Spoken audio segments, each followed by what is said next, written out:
मोनू एक छोटा, शरारती और प्यारा बच्चा था। उसे खेलना कूदना बहुत पसंद था, लेकिन पढ़ाई से वह हमेशा भागता था। खासकर उसे ABCD याद करना सबसे मुश्किल लगता था। उसकी कॉपी में A से लेकर Z तक सभी अक्षर गड़बड़ झाल की तरह लिखे रहते थे।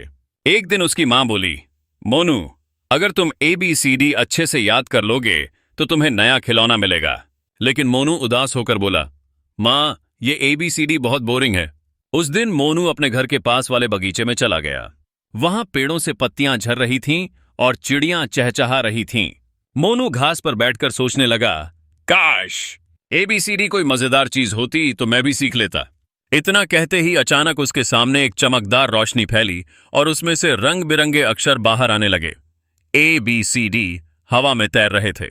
मोनू डर कर पीछे हटने लगा, लेकिन तभी A हंसते हुए बोला, डरो मत दोस्त, मैं हूं A फॉर एप्पल। मुझे खाने से सेहत बनती है। आओ, मैं तुम्हें एक जादुई सेब देता हूं। मोनू ने सेब लिया और जैसे ही उसने खाया, उसे ताजगी और मजा महसूस हुआ। अब B उछलते कूदते आया और बोला, मैं हूं B फॉर बॉल। चलो, मैं तुम्हें खेल कर दिखाता हूं। फिर B एक बड़ी रंगीन बॉल बन गया और मोनू के सामने उछलने लगा। मोनू हंसते हंसते उसके पीछे भागने लगा। तभी C म्याऊं म्याऊं करती हुई बोली, मैं हूं C फॉर कैट। मैं तुम्हें दोस्ती करना सिखाऊंगी। और देखते ही देखते C एक प्यारी नन्ही बिल्ली में बदल गई। बिल्ली ने मोनू की गोद में छलांग लगाई और उसके गाल चाटने लगी। मोनू खिलखिलाकर हंस पड़ा। फिर D धीरे धीरे आगे आया और बोला, मैं हूं D फॉर डॉग। मैं तुम्हारी रखवाली करूंगा। D एक वफादार कुत्ते में बदल गया और मोनू के पास खड़ा होकर भौंकने लगा, जैसे कह रहा हो, मैं तुम्हारा दोस्त हूं।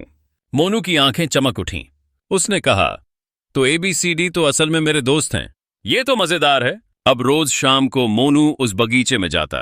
A उसे सेहत सिखाता, B उसे खेल में व्यस्त रखता, C उसे प्यार और दोस्ती समझाता और D उसे सुरक्षा का महत्व बताता।